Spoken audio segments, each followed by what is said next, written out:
Today I begin a new life. Today I shed my old skin which hath too long suffered from the bruises of failure and the wounds of mediocrity. Today I am born anew, and my birthplace is a vineyard where there is fruit for all. Today I will pluck grapes of wisdom from the tallest and fullest vines in the vineyard, for these were planted by the wisest of my profession who have come before me generation upon generation. Today I will savor the taste of grapes from these vines, and verily I will swallow the seed of success buried in each.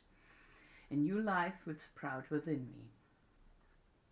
The career I have chosen is laden with opportunity, yet it is fraught with heartbreak and despair.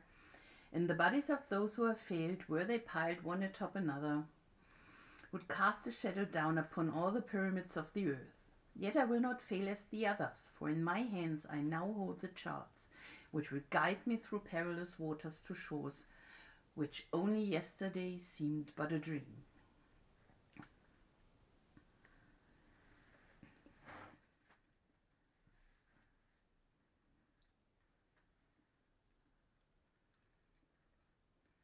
Failure no longer will be my payment for struggle.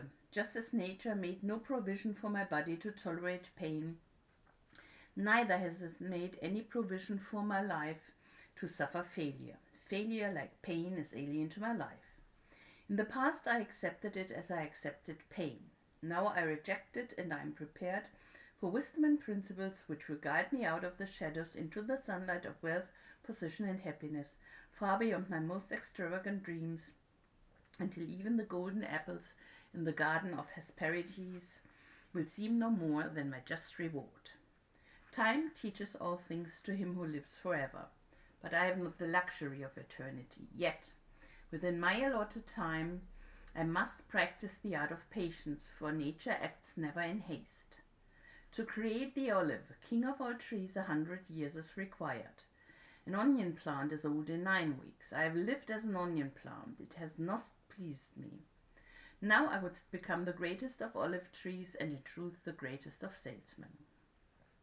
And how will this be accomplished? For I have neither the knowledge nor the experience to achieve greatness, and already I have stumbled in ignorance and fallen into pools of self-pity.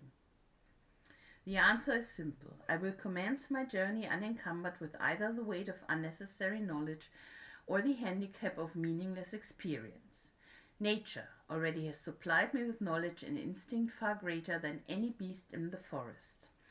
And the value of experience is overrated, usually by old men who not wisely and speak stupidly. In truth, experience teaches thoroughly, yet her course of instruction devours men's years, so the value of her lessons diminishes with the time necessary to acquire her special wisdom. The end finds it wasted on dead men. Furthermore, experience is comparable to fashion. An action that proved successful today will be unworkable and impractical tomorrow. Only principles endure, and these I now possess, for the laws that will lead me to greatness are contained in the words of these scrolls. What they will teach me is more to prevent failure than to gain success. For what is success other than a state of mind? Which two, among 1,000 wise men, will define success in the same words? Yet failure is always described but one way. Failure is man's inability to reach his goals in life, whatever they may be. In truth, the only difference between those who have failed and those who have succeeded lies in the difference of their habit. Good habits are the key to all success. Bad habits are the unlocked door to failure. Thus, the first law I will obey, which precedes all others, is, I will form good habits and become their slave. As a child, I was slave to my impulses. Now I am slave to my habits, as are all grown men. I have surrendered my free will to the years of accumulated habits, and the past deeds of my life have already marked out a path which threatens to imprison my future. My actions are ruled by appetite, passion, prejudice, greed, love, fear, environment, habit, and the worst of these tyrants is habit. Therefore, if I must be a slave to habit, let me be a slave to good habits. My bad habits must be destroyed and new furrows prepared for good seed. I will form good habits and become their slave. And how will I accomplish this difficult feat? Through these scrolls it will be done. For each scroll contains a principle which will drive a bad habit from my life and replace it with one which will bring me closer to success. For it is another of nature's laws that only a habit can subdue another habit. So in order for these written words to perform their chosen task, I must discipline myself with the first of my new habits, which is as follows. I will read each scroll for 30 days in this prescribed manner before I proceed to the next scroll. First, I will read the words in silence when I arise. Then I will read the words in silence after I have partaken of my midday meal. Last, I will read the words again just before I retire at day's end, and most important, on this occasion I will read the words aloud. On the next day I will repeat this procedure, and I will continue in like manner for 30 days. Then I will turn to the next scroll and repeat this procedure for another 30 days.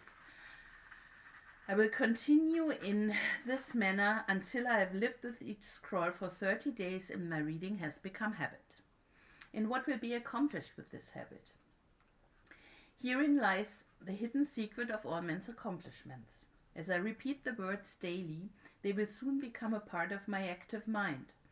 But more important, they will also seep into my other mind, that mysterious source which never sleeps, which creates my dreams and often makes me act in ways I do not comprehend.